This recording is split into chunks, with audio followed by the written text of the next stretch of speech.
नमस्कार। देश की बात में कोरोना संक्रमण से मुकाबला। बढ़ते आंकड़ों के बीच इस वायरस को मात देने के तरीके बेहद सादे और सरल हैं। जरूरत है इनकी गंभीरता को समझने की। दूरी बनाए रखें, भीड़ भाड़ वाले इलाकों में ना जाएं, मास्क पहनें। आम नागरिक से तो हम उम्मीद कर सकते हैं अपना ध्यान रखें, लेकिन नेताओं और राजनेताओं को कौन समझाए। बहरहाल, प्रतिष्ठित अंतर्राष्ट्रीय शोध संस्थान लैंसेट कमीशन की रिपोर्ट का कहना है कि साफ सबूत मिले हैं कि कोविड हवा से भी फैलता है। इसलिए जरूरी है कि ज्यादा लोग इकट्ठे ना हो, भीड़ से बचें। इनका यहां तक कहना है कि अगले 2 महीने तक एक जगह पर 10 लोग से ज्यादा इकट्ठा ना हो। इस रिपोर्ट का शीर्षक है मैनेजिंग इंडियाज कोविड-19 वेव। इसमें यह सुझाव भी है कि पूर्ण लॉकडाउन नहीं होना चाहिए, बल्कि माइक्रो कंटेनमेंट जोन्स बनाने चाहिए। जहां पर ज्यादा केसेस आ रहे हैं वहां पर।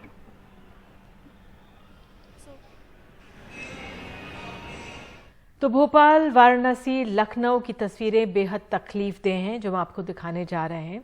शमशान घाटों में भीड़ बढ़ रही है। सरकारी आंकड़े संक्रमण से मरने वालों की संख्या जो बता रहे हैं, उससे कई ज्यादा जलती चिताएं गवाही दे रही हैं। कुछ दिन पहले देश की राजधानी दिल्ली और छत्तीसगढ़ के रायपुर से भी ऐसी ही खबर आई थी, तस्वीरें आई थी। अनेकों राज्यों से खबरें आ रही हैं कि अंतिम संस्कार के लिए कहीं जगह नहीं मिल रही, कहीं जलाने के लिए लकड़ियां नहीं मिल रही, तो कहीं पर घंटों इंतजार करना पड़ रहा है अपने लोगों को अंतिम विदाई देने के लिए। तो सबसे पहले हम आपको मध्य प्रदेश ले चलेंगे। मध्य प्रदेश के भोपाल और इंदौर से खबर भेजी है हमारे सहयोगी अनुराग द्वारी ने। इस पर नजर।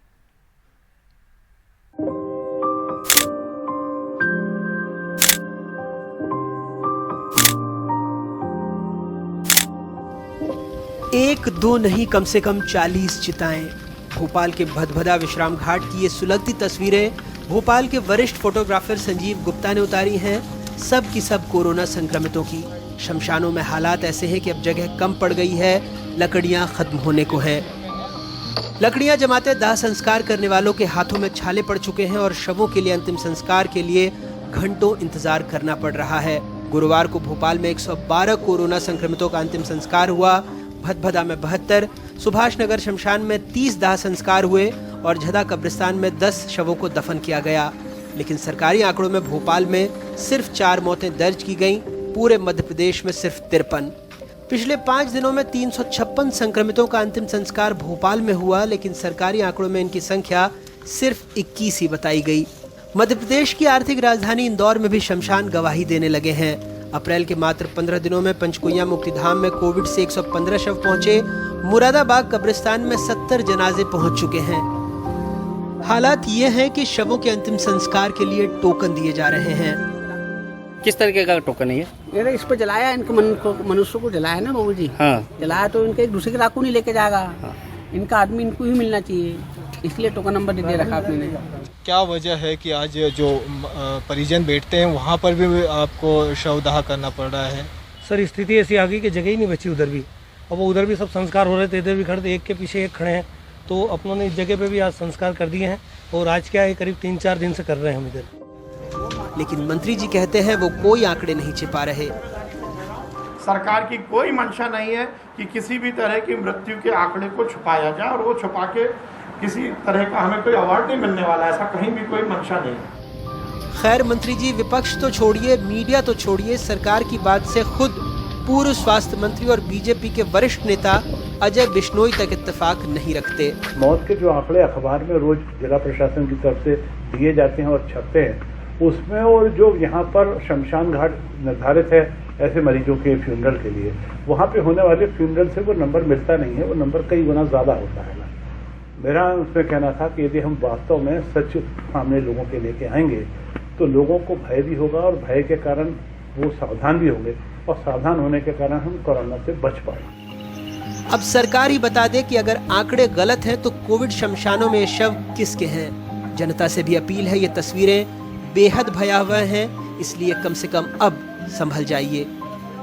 सरकार चाहे लाख छुपाए, लेकिन मध्य प्रदेश में मुर्दे कोरोना से हो रही मौत के आंकड़ों का सच उगलने लगे हैं। मकसद किसी को डराना नहीं, सिर्फ ये बताना है कि हालात कितने भयावह हैं और सबको संभल कर चलना होगा। जबलपुर से संजीव, इंदौर से समीर, हेमंत और भोपाल से कैमरा पर्सन रिजवान खान के साथ अनुराग द्वारी, एनडीटीवी इंडिया। और अनुराग द्वारी हमारे साथ मौजूद भी। अनुराग, वाकई में जो आपने कहा कि किसी को डराने का मकसद नहीं है, लेकिन लोगों को सचेत करना है, आगाह करना है। जो लोग भीड़ भाड़ वाले इलाकों में जा रहे हैं, जो इस महामारी को गंभीरता से नहीं ले रहे, ये तस्वीरें अपने आप में जो हालात हैं वो बयां करती हैं। ज़मीन पर आप किस तरह से, जिस तरह से आपकी रिपोर्ट में है, आपने ड्रोन से ये जिस तरह से ये तस्वीरें सामने आई हैं, लेकिन कितना असर है? क्या लोग अब भी इस बीमारी को गंभीरता से ले रहे हैं, या ये भी अभी भी समझाना पड़ रहा है कि अपना मास्क पहने और दूरी बनाए रखें? ये देखिए, मैं आपको कुछ तस्वीरें दिखाऊंगा, अगर रिजवान दिखा पाए। वहां पर आपको 4-5 लड़के दिखेंगे जो पतंगबाजी कर रहे हैं। ये भोपाल की मुख्य सड़क है रोशनपुरा की। किसी ने मास्क नहीं लगाया हुआ है और लॉकडाउन होने के बावजूद यातायात सामान्य है। ये जो रास्ता है ये सीधे मुख्यमंत्री निवास की तरफ जाता है। यहाँ जो 4 लड़के पतंगबाजी करते हुए देखे जा सकते हैं आपके यहाँ। चूंकि मोबाइल में बहुत दूर से तस्वीरें बहुत साफ नहीं आती हैं, लेकिन आपको ये लड़के दिख जाएंगे जो पतंगबाजी कर रहे हैं और इनके चेहरों पर कोई मास्क नहीं है। तो कहने का मतलब ये है कि चाहे आप कुछ भी तस्वीरें दिखा लीजिए, सरकारें कितनी भी सख्ती कर दें, लेकिन ऐसे लोग जब तक बाज नहीं आएंगे तब तक ये जो आंकड़े हैं ये भी आपको दिखते ही रहेंगे। सरकार ने बहुत नियम बना दिए, बहुत सख्ती कर दी, इस तरह के बैरिकेड्स हर जगह लगा दिए हैं, लेकिन जैसे हमने आपको तस्वीरें दिखाई, ना मास्क है ना इनको कोई डर है, लॉकडाउन में भी चले जा रहे हैं। तो ये स्थितियां हैं जिसकी वजह से एक तरफ सरकारी आंकड़े हैं जो बहुत ज़्यादा सच नहीं बोल रहे। जैसे हमने बताया कि पूरे मध्य प्रदेश में कल 53 मौतों की बात बताई गई, जबकि अकेले भोपाल के अलग अलग मुक्तिधामों में और कब्रिस्तानों में लगभग 112 लोगों के शवों को जलाया, दफनाया गया है। और इसके बीच में जनता है जिसकी समझना तस्वीरें चाह रही हम हूं, जो रोज ये देख रहे आंकड़े हैं और अगर समझाने सरकार की दबा रही है तो इसके पीछे मंशा क्या है? क्योंकि अगर आंकड़े सामने आएंगे तो लोग समझेंगे जो भयावह स्थिति बन रही है। अगर आंकड़े छुपाए जाएंगे, इससे सरकार क्या हासिल कर रही है? इससे अपनी विफलता को देखते हुए इसे छुपा रही है क्या? देखिए निधि, ये समझना कोई बहुत बड़ी बात नहीं है कि आखिरकार क्यों मौत के आंकड़े कम करके बताए जा रहे हैं, क्योंकि जब ये बताने लगेगी सरकार तो उसकी विफलता भी सामने आएगी। तो सबसे पहले गलती तो हम हमेशा कहते हैं कि यही होती है कि पहले तो अब माने की गलती हो रही है। जब तक गलती हो नहीं रही है, ये नहीं मानेंगे तब तक सुधार नहीं होगा। लेकिन हद है कि सरकार मानने को तैयार नहीं। आपने मंत्री जी को सुना होगा जो कह रहे हैं कि आंकड़े छिपाकर हमको अवार्ड नहीं मिलेगा। तो हमको भी क्या ऐसे आंकड़े दिखा करके क्या कोई अवार्ड मिल रहा है? हम वही बता रहे हैं जो शमशान में, क्योंकि वहां अलग इंतजाम है कोविड के मरीजों की लाशों के। मंत्री जी एक दिन हमारे साथ आए, हम उनको दिखा देंगे कि कितने लोगों की लाशें पहुंच रही हैं। और अगर वो कह रहे हैं कि सिर्फ भोपाल के नहीं है, तो आसपास रायसेन, विदिशा, सीहोर सारे जिले के लोगों का आंकड़ा है, वो भी जोड़ करके दिखा देंगे। तब भी यहाँ के शमशानों में, कब्रिस्तानों में जो लाशें आ रही हैं उस आंकड़े से ज्यादा हो रहा है। तो अगर सरकार को कोई अवार्ड नहीं मिल रहा तो हमें भी नहीं मिल रहा। हमें भी रोज शमशान में जाकर के ये बताने का शौक नहीं है कि सरकारी आंकड़े झूठ बोल रहे हैं।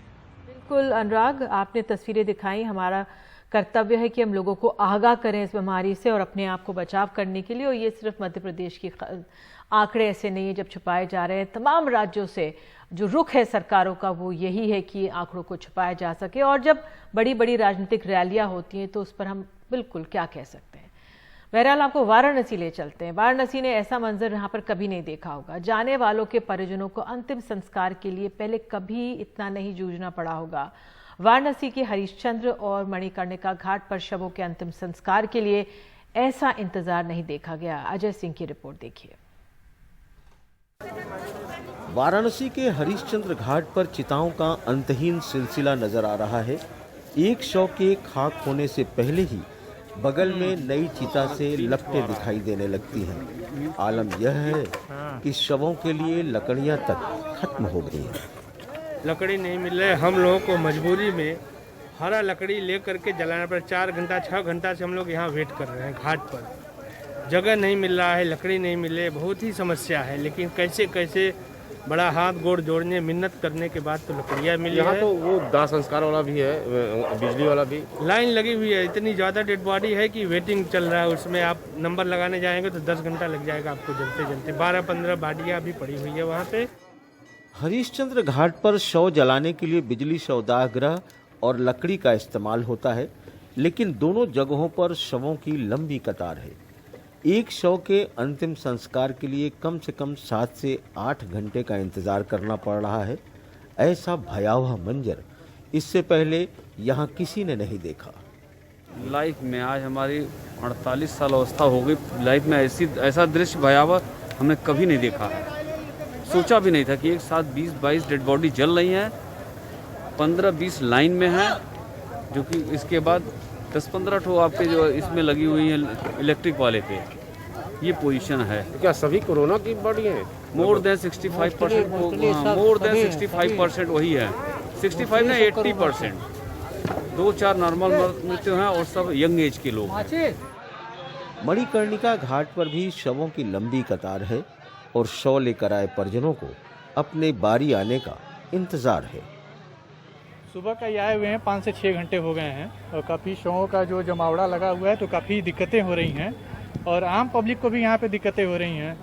तो हम लोग भी 5-6 घंटे पहले हम लोग आते थे तो मैक्सिमम या उसको कम से कम कहिए या ज़्यादा से ज़्यादा कहिए तो 10 से 15 मिनट ही लगता था। लकड़ियाँ इकट्ठी हो जाती थी और लाशों को लगा दिया जाता था, तो जलने में जितना समय लगता था। लेकिन अब जो है, अभी का जो कोरोना काल में इंतज़ार है वो कम से कम 5 से 6 घंटे, सभी पब्लिक के लिए 5 से 6 घंटे का वक्त लग रहा है। हर जगह सिर्फ त्राही मची है। अस्पताल में बेड नहीं, दवा मंडी में दवा नहीं, लोगों को ऑक्सीजन नहीं। हर बीमार मदद की आस में हालात से लड़ रहा है। अफसोस ये है कि प्रधानमंत्री के संसदीय क्षेत्र में भी मेयर, जनप्रतिनिधि ऐसे बेकाबू हालात को देखने नहीं आ रहे। वाराणसी से पुरुषोत्तम के साथ अजय सिंह, एनडीटीवी इंडिया। और एक और जो इस बार की जो कोरोना वायरस जिस तरह से फैल रहा है, बच्चों में इसका खासा असर देखा जा रहा है। नवजात से 17 साल के बच्चे पिछली लहर से इस दूसरी लहर में ज़्यादा संक्रमित हो रहे हैं। महाराष्ट्र, दिल्ली, छत्तीसगढ़, उत्तर प्रदेश और कर्नाटक के संक्रमित होते बच्चों के मिले आंकड़ों के आधार पर पिछले साल के 35 दिनों में इन राज्यों में जितने बच्चे संक्रमित हुए थे, अब बीते 15 दिनों में उससे ज़्यादा संक्रमित हो रहे हैं। देखिए रिपोर्ट। दूसरी लहर में बच्चों में संक्रमण की रफ्तार पिछले साल की पहली लहर से ज्यादा है। इस बार बच्चों में कोरोना तेजी से फैल रहा है। आंकड़ों को लेकर ये तुलना 1 सितंबर से 5 अक्टूबर यानी पिछले साल के 35 दिनों और उन्हीं राज्यों में अप्रैल के महीनों के 15 दिनों में बनी हालत को लेकर है। ये आंकड़े 0 से 17 साल के बच्चों में संक्रमण को लेकर है। पिछले साल के 35 दिनों में महाराष्ट्र, दिल्ली, छत्तीसगढ़, यूपी और कर्नाटक में कुल 1,06,096 बच्चों में कोरोना का संक्रमण हुआ। वहीं अप्रैल के 15 दिनों में ही 1,10,700 बच्चे संक्रमित हुए। महाराष्ट्र में पिछले साल 35 दिनों में 50,653 बच्चे संक्रमित हुए थे। वहीं बीते 15 दिनों में 59,230। दिल्ली में पिछले साल पीक के 35 दिनों में 8,774 बच्चे संक्रमित हुए। वहीं बीते 15 दिनों में ही 10,386 बच्चों के संक्रमण की रिपोर्ट आई है। छत्तीसगढ़ में पिछले साल 8,989 तो इन 15 दिनों में 16,812 संक्रमित हुए। उत्तर प्रदेश में पिछले साल के 35 दिनों में 15,924 तो इन 15 दिनों में 13,024 बच्चों में संक्रमण फैला। कर्नाटक में पिछले साल 21,756 तो इस बार 15 दिनों में ही संक्रमण का आंकड़ा 11,248 जा पहुंचा है। तो सिर्फ आप ही नहीं, बच्चे भी वायरस की चपेट में आ रहे हैं, तो सावधानी खुद के आज के लिए भी बरतिए और आने वाले कल को लेकर भी। नई दिल्ली से परिमल कुमार, एनडीटीवी इंडिया। और देश की बात में आगे लोग वैक्सीन लेने से कतरा रहे हैं, लेकिन आगे बताएंगे आपको कि वैक्सीन लगाने के फायदे क्या हैं।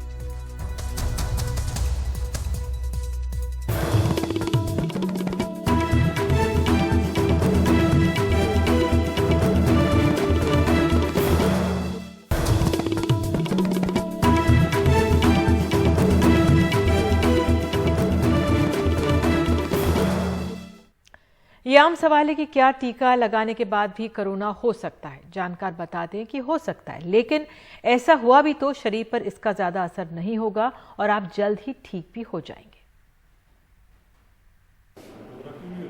देश में अब तक कोरोना के 11 करोड़ 60 लाख से ज्यादा टीके लोगों को लग चुके हैं।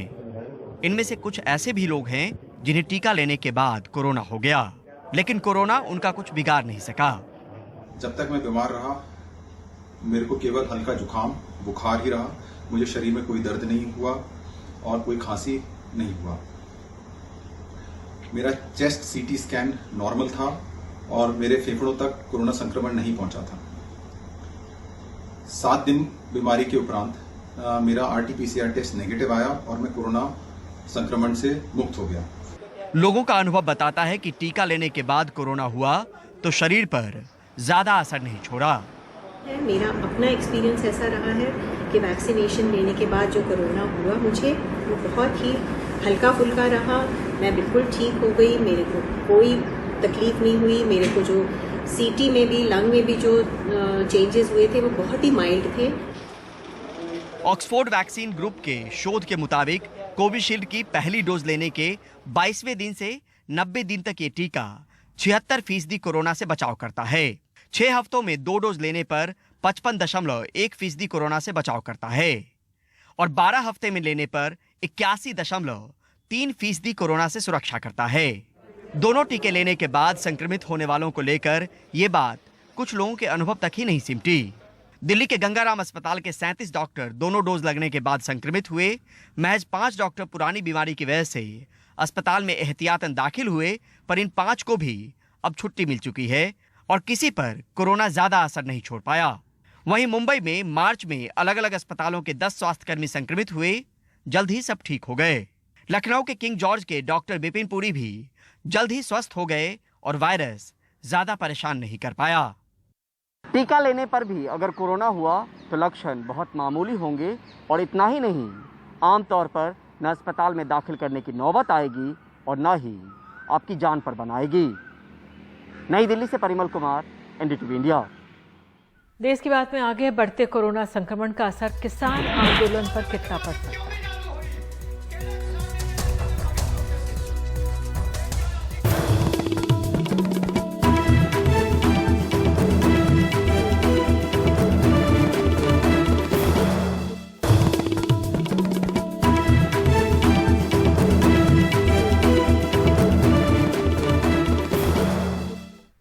कोरोना के फैलते संक्रमण के कारण क्या अब सरकार किसानों को दिल्ली बॉर्डर से हटाने की तैयारी कर रही है? सरकार अगर कोरोना संक्रमण की बात कहकर किसानों को समझाने की कोशिश करेगी तो किसानों का क्या रुख रहता है? रवीश रंजन शुक्ला की रिपोर्ट। दिल्ली हरियाणा के सिंघू बॉर्डर पर किसान अब भी बड़ी तादाद में धरने पर बैठे हैं।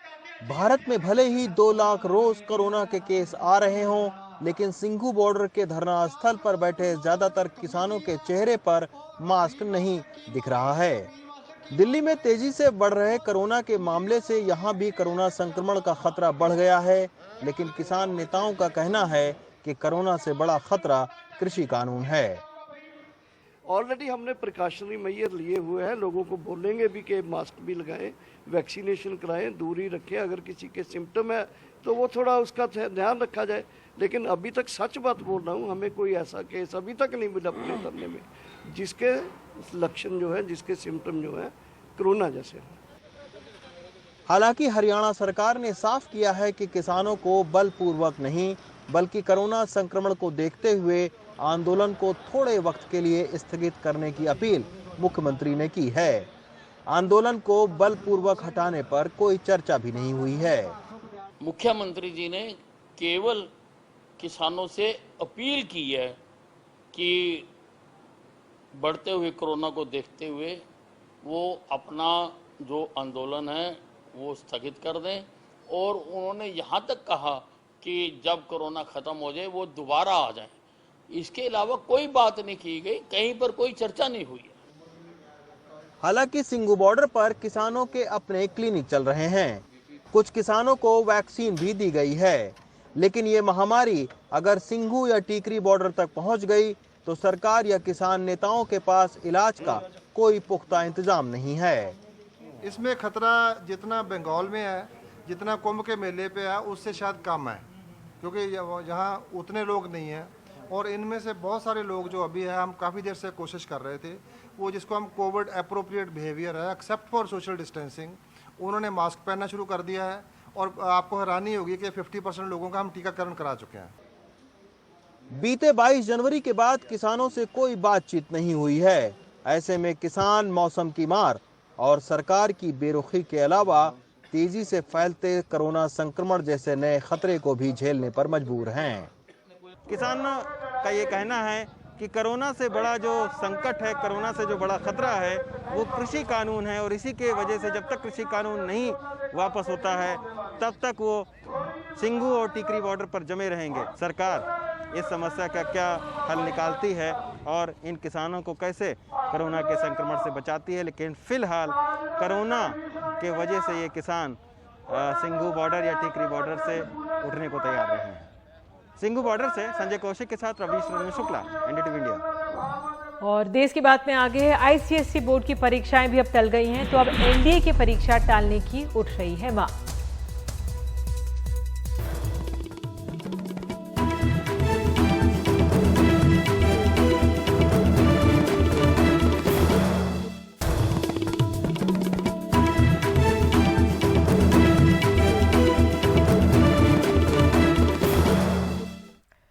और अब इम्तिहानों के बाद सभी राज्य और केंद्र सरकारों ने बोर्ड परीक्षाएं रद्द करके छात्रों और अभिभावकों को बड़ी राहत दी है, लेकिन अब भी देश भर के करीब 2 लाख बच्चों को 18 अप्रैल को होने वाले नेशनल डिफेंस एकेडमी की परीक्षा देनी है।